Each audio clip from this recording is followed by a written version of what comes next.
They thought they were just helping a tired old beggar for one night, but by morning, the man would reveal something so shocking, it would leave the whole family speechless.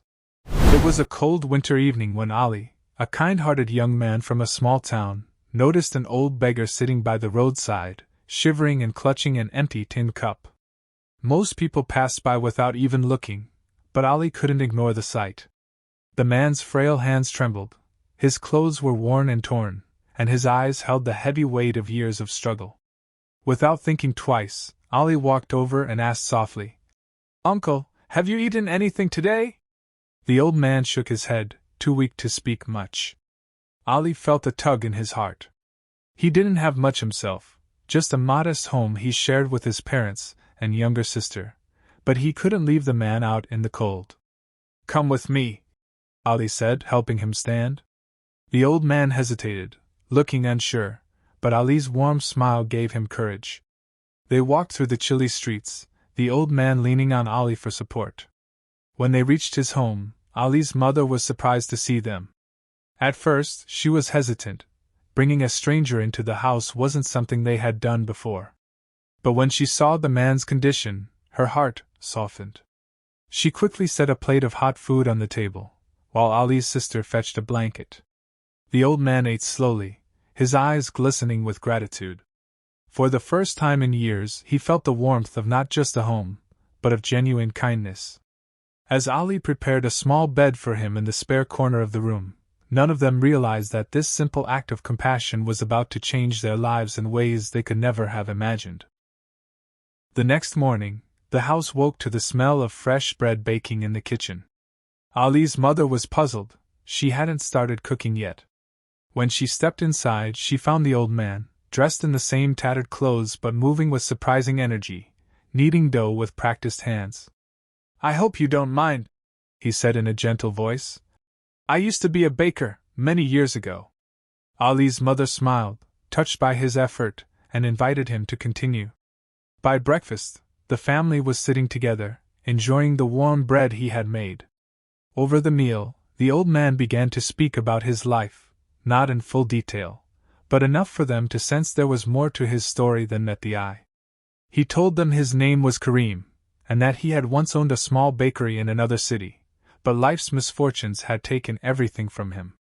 His eyes grew distant as he spoke, as if recalling both sweet and bitter memories. Ali's father, who had been quietly observing, began to feel a strange respect for their guest.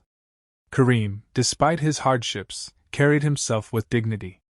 Later that day, Ali noticed Kareem spending time with his younger sister, teaching her how to shape dough into little birds and flowers, making her laugh in delight. It felt as though this stranger had already started to weave himself into the fabric of their home. But there was still something unspoken about him, something that lingered in the way he looked out the window, as if expecting someone, or perhaps hiding from someone. That night, as the family prepared for bed, Kareem quietly stepped outside into the cold air, looking down the empty street. His eyes narrowed, and a shadow of worry crossed his face. The following day, life in the house felt strangely brighter. Kareem's presence seemed to lift the mood, and even Ali's father, usually stern and reserved, found himself joining in conversations over tea. But as the hours passed, subtle things began to unsettle Ali. He noticed how Kareem avoided certain questions about where he had come from or why he was alone. In the afternoon, Kareem offered to help Ali carry some firewood from the shed. As they worked, Ali caught a glimpse of something unusual, a gold ring, engraved with a strange crest, hidden beneath Kareem's sleeve. When Ali asked about it, Kareem smiled faintly and said, "It's just a reminder of a different time," before changing the subject. Later, while Kareem was out feeding the chickens, a man in a long gray coat appeared at the gate. His sharp eyes scanned the yard before he asked Ali in a low voice, "Have you seen an elderly man, walks with a slight limp, carries himself like he's still important?" Ali hesitated, a chill running through him, and before he could answer, Kareem returned, carrying a small basket of eggs. The man in the coat quickly left, muttering something under his breath.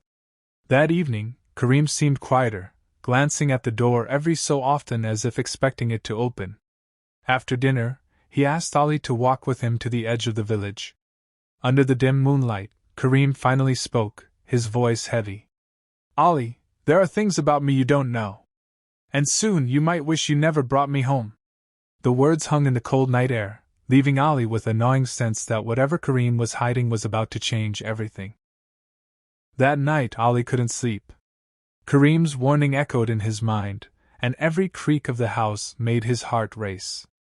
Around midnight, a sudden knock at the door jolted everyone awake. Ali's father opened it to find two men in dark clothing standing outside. They claimed to be from the city and said they were searching for a man who had stolen something very valuable. Their eyes darted around the room until they landed on Kareem, sitting calmly in the corner. Without a word, Kareem stood up and told them, "If it's me you want, I'll come peacefully." But Ali's father stepped in front of him, demanding proof of their claims. The men refused, growing more aggressive. Suddenly, Kareem reached into his pocket and pulled out the gold ring Ali had seen earlier. He placed it on the table, and for a moment, the room fell silent. "This ring," Kareem said softly, "wasn't stolen. It was entrusted to me by a man on his deathbed. He told me to protect it because it holds the key to something dangerous." The men exchanged tense glances before lunging forward, but Kareem moved faster than anyone expected for his age, flipping the table to block them. Ali grabbed his mother's hand and pulled her back as the struggle spilled into the yard. The moonlight illuminated Kareem's fierce, almost military-like movements. Eventually, the men retreated, cursing under their breath, and disappeared into the darkness. Kareem, breathing heavily, turned to the family and said, "They will come back. And when they do, you must be ready." His words sent a cold shiver through Ali's spine. This was no ordinary beggar, and now, danger had found its way to their very doorstep.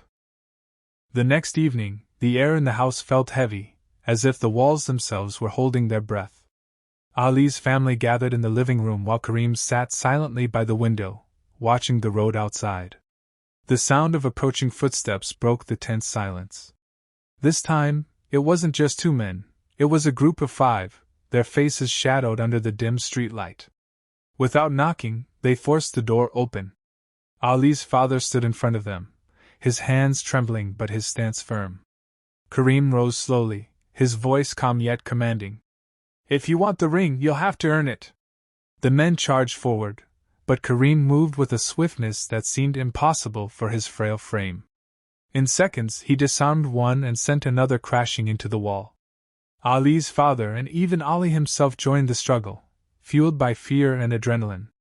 The fight spilled into the yard, neighbors peeking from their windows in shock. Then, with a sudden roar, Kareem revealed the truth. The ring was not gold, but a tiny, intricately carved key that could open a vault holding documents powerful enough to ruin dangerous people. "If this falls into the wrong hands," he said, "many lives will be destroyed." Realizing they were outmatched and exposed, the attackers fled into the night. Kareem, battered but still standing, handed the key to Ali's father. "Hide it well," he whispered, "and never trust anyone who comes asking for it." The old man smiled faintly before turning to leave, disappearing into the darkness as quietly as he had come. Ali stood frozen, heart pounding, knowing life would never be the same. By morning, their neighbors spoke of the night's events in hushed voices, none truly believing it, yet all feeling the chill of its truth. If this story moved you, don't forget to like, comment, and share it with others. Subscribe to Human Fables for more powerful, real-life tales that touch the heart.